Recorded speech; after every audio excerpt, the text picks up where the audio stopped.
the man, the one and only, Bruce Thomas, who has written Fighting Spirit, has had several republications. We are honoured to have him here today at Rise of the Dragon event. Bruce, can you tell us a little bit about Fighting Spirit? How did you get involved with, just in a nutshell, how you actually got involved with writing the book on biography on Bruce Lee? You mean don't go on too much? I don't know.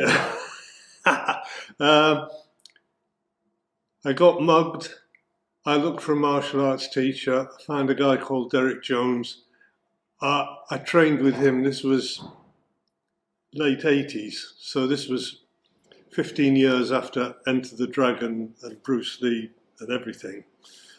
I trained with Derek for a year, and then one day he came round my house with a bag full of videos that he'd edited the fight scenes out of all the Bruce Lee movies.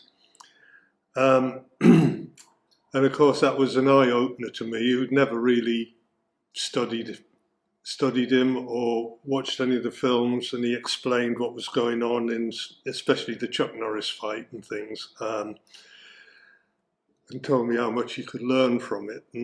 And so I thought, right, well, I need to know a bit more about this. So what I'm going to do, to cut a long story short, is learn as much as I can.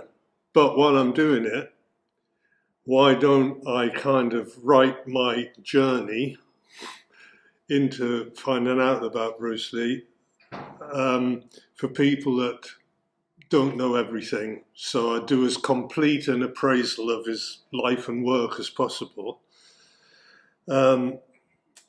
And then, so I was doing it very much as, not as an expert or a teacher, but as a learner, as a novice. But by the time I finished 3 years research and further years of training, then I kind of had a basis for saying, right, now I can present this as a body of work about his life and his teaching. So, yeah,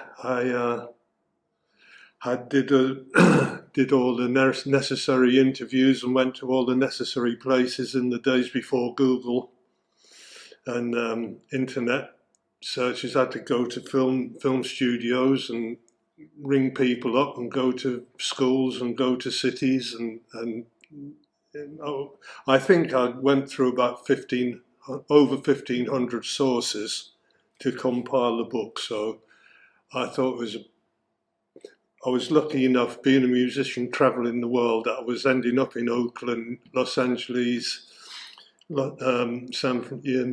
Seattle, Hong Kong, various places I could do the research paid for. So it worked out, and that's why it probably took a bit longer than it should.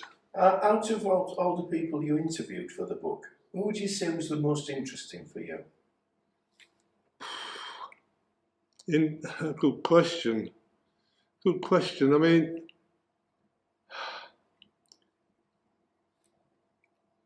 just little conversations with, I remember, for instance, was Ruby Chow. Wow. Because she just didn't mince words. You could tell she was, the person that I spoke to was a person that I'd written about, or wrote about, or was written, that has been written about. I said, she said, she said, martial arts is to help people, but he didn't, he just wanted to hit people. You know, well, that's kind of not a very, generous assessment of him. You know, she didn't kind of paint a rosy picture of him, shall I say.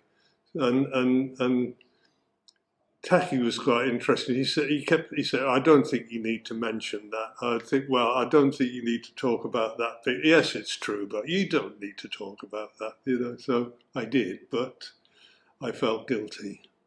And yeah, the one interview I really regret not doing, the one I was most interested in doing that I didn't do was Brandon Lee. And I had all the arrangements to speak to him via his best friend, a guy called Tsuyoshi Abe. And literally a couple of days before I was due to meet him, he unfortunately had the accident on the film set, The Crow. Yeah. Now, the book's done exceedingly well, but you've gone on to do massive, massive amounts of other books on Bruce Lee. But you've brought one out which is kind of more out the theorising of Bruce Lee and Bruce Lee's philosophies. The teaching. You're quite happy. Can you tell us a bit about that? Well, the book's called Complete Teachings, and it's kind of because it was 3 books. You see, I write all these books, but I eventually combined 3 into one. So that's 4 books, but it's really the one. Complete Teachings goes into some of the Taoist background, some of the principles of the Tao and some of the actual verses and how they apply directly to what he was teaching.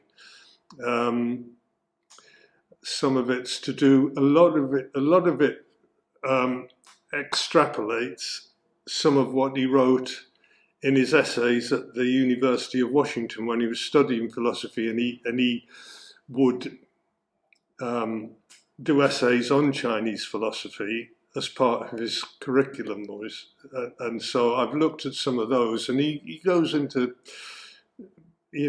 some quite modern things like quantum physics and neuroplasticity and epigenetics, as he calls, which basically means, in a simpler terms, is the power of the mind to influence how you are and what you do. Like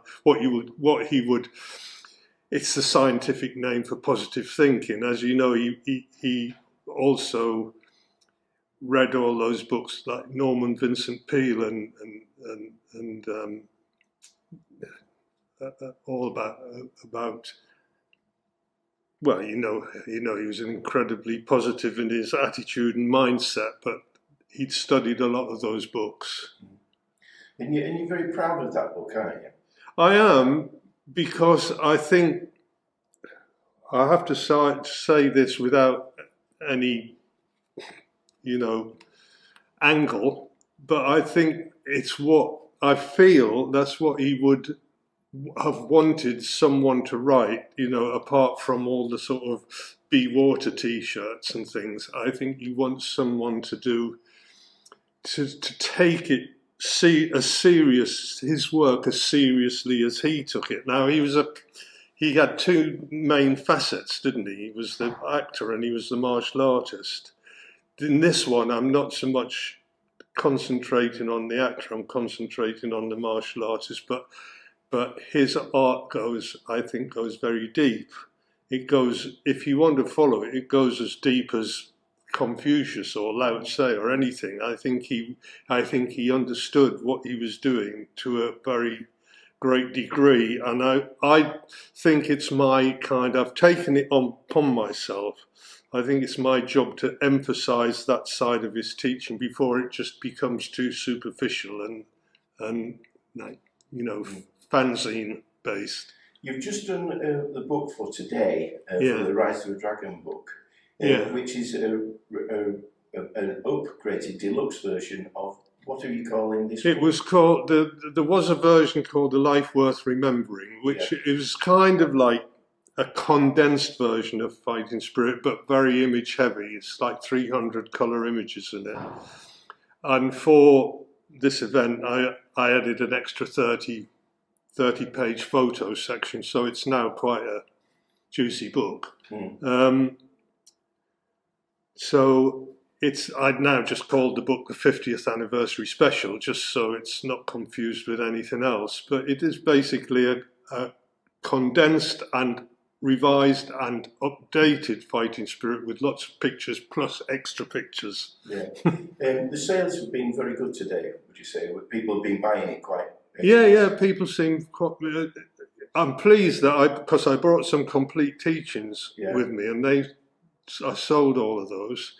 And but people are interested in, and I haven't publicised it. I've done it specially for today. I mean, it will be available on general sale maybe in a couple of months, Christmas time.